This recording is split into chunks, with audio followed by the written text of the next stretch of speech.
और मैं कहता हूं बार बार प्रधानमंत्री जी से कि प्रधानमंत्री जी थोड़ा रहम कीजिए और इस तरह की हरकत मत कीजिए कि जिससे इंसान का आपसे विश्वास उठ जाए।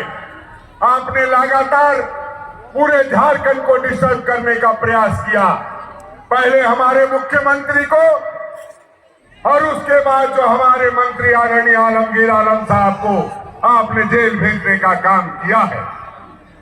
हम समझते हैं कि आप लोग अगर एकजुट रहे और 1 जून को आपने मतदान किया कांग्रेस पार्टी और इंडिया गठबंधन के पक्ष में झामुमो के तीर कमान पर, तो मैं आपको वादा करके जाता हूं कोई माई का लाल आलमगीर आलम साहब और हेमंत सोरेन को बाहर आने से नहीं रोक सकता है। पूरे हिंदुस्तान में हमारी सरकार बनने जा रही है, इसलिए कि आज जो लड़ाई है देश बेचने वाले और देश बचाने वालों के लिए है।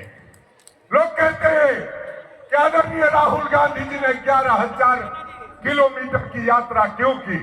उन्होंने इसलिए किए क्योंकि उनके पूर्वजों ने इस देश को आजाद कराया था और इस देश को बनाया है। इस देश को बचाने की जरूरत है, इसलिए उन्होंने पदयात्रा की है। आज लोग महात्मा गांधी के बारे में बता रहे हैं। अब अपने बाप का परिचय नहीं किसी को पता हो, उसको इस देश का प्रधानमंत्री बनने का कोई हक नहीं। पूरा देश जिसको बापू मानता है उसको तुम कहते हो कि 10 साल पहले गांधी फिल्म आने के बाद जाना कि महात्मा गांधी कौन थे? महात्मा गांधी और गोडसे के बीच की लड़ाई है, सत्य और असत्य के बीच की लड़ाई है, हिंसा और अहिंसा के बीच की लड़ाई है। हम समझते हैं कि आप लोग अहिंसा के साथ खड़े रहेंगे, आप लोग सत्य के साथ खड़े रहेंगे और अपने देश के बाप, देश के बापू महात्मा गांधी के साथ खड़े रहेंगे। पूरा देश खतरनाक दौर से गुजर रहा है। हिंदू मुसलमान को शक की निगाह से देखता है, मुसलमान सिख को शक की निगाह से देखता है, सिख ईसाई को शक की निगाह से देखता है, अगड़ा पिछड़े को शक की निगाह से देखता है, ईसाई दलित को शक की निगाह से देखता है, दलित पिछड़े को शक की निगाह से देखता है।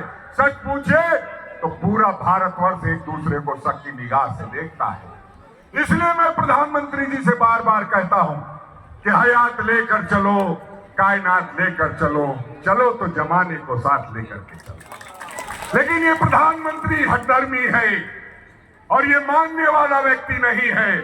बार बार कहने के बावजूद नहीं माने तो आपने इसी गुमानी के मैदान से 2019 में झारखंड की सरकार को रुखसत करने का काम किया था। एक बार फिर इस गुमानी के मैदान में, श्रीकुंड के मैदान में मुझे आप लोगों पर पूरा भरोसा है कि आपके सांसद फिर से एक बार जीत के जा रहे हैं आपकी वजह से। मैं प्रधानमंत्री नहीं हूं कि बगैर जनता के मतदान के, बगैर जनता के समर्थन के 400 सीट जीतने का दावा कर दूं। मैं जानता हूं कि अगर जीत होगी तो आपकी वजह से होगी। इसलिए आप लोगों से निवेदन है, अनुरोध है, विनती है कि विजय हांसदा जी के पक्ष में मतदान कीजिएगा, 4 नंबर पर बटन दबाइएगा और विजय हांसदा जी को जिताइएगा। मैं प्रधानमंत्री जी से इतना ही कहूंगा कि हुकूमत के लिए तो एक ही आंसू खतरा है, तुमने तो आंसुओं का समंदर बहा दिया है। इसलिए जो मैं देख पा रहा हूं, हर आंख में आंसू है हमारे आलमगीर साहब के लिए, और इस आंसू का एक एक करके जवाब दीजिएगा। हम समझते हैं उनकी कमी आपको खल रही होगी, उनके परिवार की कमी खल रही होगी। मैं उनका बेटा बन करके आया हूं और आप सबों को आश्वस्त करता हूं कि आलमगीर साहब 4 जून के बाद हमारी ओर से हम आपको कह सकते हैं कि आपके पास होंगे।